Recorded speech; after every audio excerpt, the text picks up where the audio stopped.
السلام عليكم ورحمة الله وبركاته. حبايبي عاملين ايه؟ يا رب تكونوا بخير وفي احسن حال دايما وفي احسن صحة يا رب باذن الله. النهارده ان شاء الله هنعمل مع بعض كده غدوايه حلوة جميلة باذن الله تعجبكم ان شاء الله. تمام.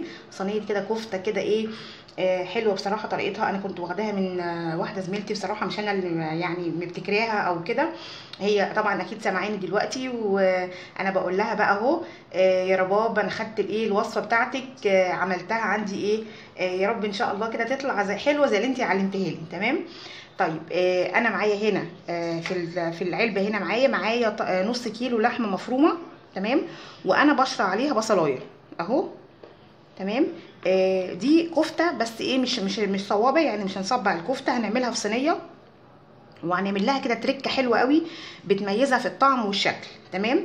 معايا هنا ملح وفلفل وبهارات لحمه، وهنا معلقتين بقسماط كبار، وهنا معانا بيضايه وكيس صلصه. دولت مش هنحطهم على اللحمه، دولت هنشوف في الاخر هنعمل بيهم ايه. تمام. يعني كيس صلصه يعني حوالي معلقه كبيره صلصه. تمام. هنسمي بسم الله الرحمن الرحيم وهنحط بقى الايه الملح والفلفل والبهارات على اللحمه والبصل. بسم الله. تمام. وبعد كده هننزل بمعلقتين البقسماط الايه الكبار، انا بقى هقلب كل الكلام ده حلو ده مع بعضه لحد كده ما يتجانس كده وايه يتجانس كده مع بعض ويبقى زي الفل. وبعد كده ان شاء الله نرجع باذن الله نشوف هنكمل وصفتنا ازاي يا حبايبي. حبايب قلبي ايه بصوا بقى، انا هنا دهنت الصينيه بتاعتنا اهي، دهنتها ماده دهنيه. تمام. زيت بقى سمنه اللي يعجبك اللي بتفضليه.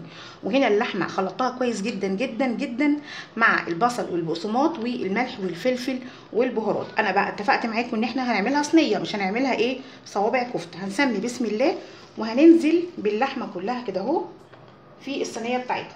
تمام. بسم الله الرحمن الرحيم. وهبدا بقى ان انا افرد الايه اللحمه بتاعتي في الصينيه كلها. تمام. لان انا عايزه اقطعها مربعات، مش عايزين ان احنا ايه نعملها صوابع. تمام. هنفرد بقى اللحمه بتاعتنا كلها كده ونسويها، ويتفضل معانا اخر خطوه واهم خطوه اللي هتميزها في الطعم والشكل اللي انا هعملها معاكم باذن الله. حبايب قلبي وكده احنا فردت انا كده معاكم اللحمه في الصينيه بالشكل ده. تمام اهي. وسويتها بقى من كل الجوانب. التركه بقى الحلوه قوي اللي هتفرق في الطعم والشكل جدا جدا هي الايه اللي احنا هنعملها دلوقتي. هنا فاكرين البيضه اللي قلنا عليها في اول الفيديو، البيضه ومعلقه الصلصه الكبيره. تمام. او كيس صلصه، يعني لو معلقه كبيره او لو عندك برطمان او لو كيس يبقى الكيس كله هنحطه على البضايه. يبقى البضايه ومعلقه صلصه كبيره وملح لا معلش وفلفل اسود وشويه زيت. تمام. يبقى ملح فلفل اسود والبيضه والصلصه وزيت معلقتين يعني ايه كبار زيت كده. تمام اهو.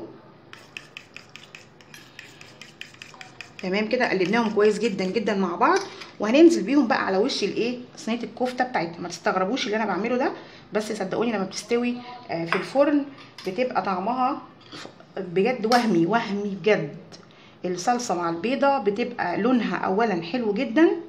هنوزع بقى، وتاني حاجه بتدي كده مزازه وطعم حلو قوي للايه لمربعات الكفته بتاعتنا. هنفرد بقى الصلصه مع البيض مع الفلفل الاسود والزيت كويس جدا على الوش كده اهو اهو.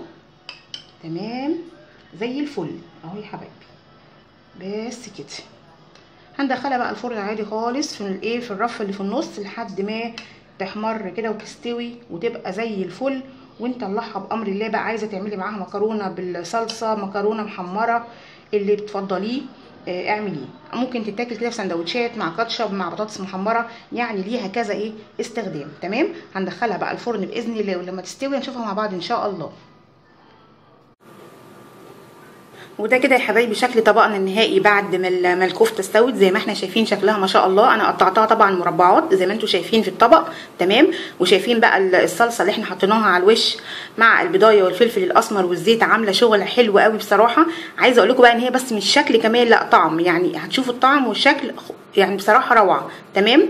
عملت معاها مكرونه محمره، قلنا بقى ايه تغيير شويه عن المكرونه اللي بالصلصه، وبطاطس محمره، وده بتنجان مخلل بالدقه الحمراء كده ايه يفتح النفس على الاكل. تمام. اتمنى يا رب ان شاء الله تكون الوصفه عجبتكم وسهله وتنفذوها باذن الله وتعجبكم، وان شاء الله باذن الله اقابلكم في فيديو جديد على الف خير، وكل سنه وانتم طيبين، واسيبكم في رعايه الله، والسلام عليكم ورحمه الله وبركاته.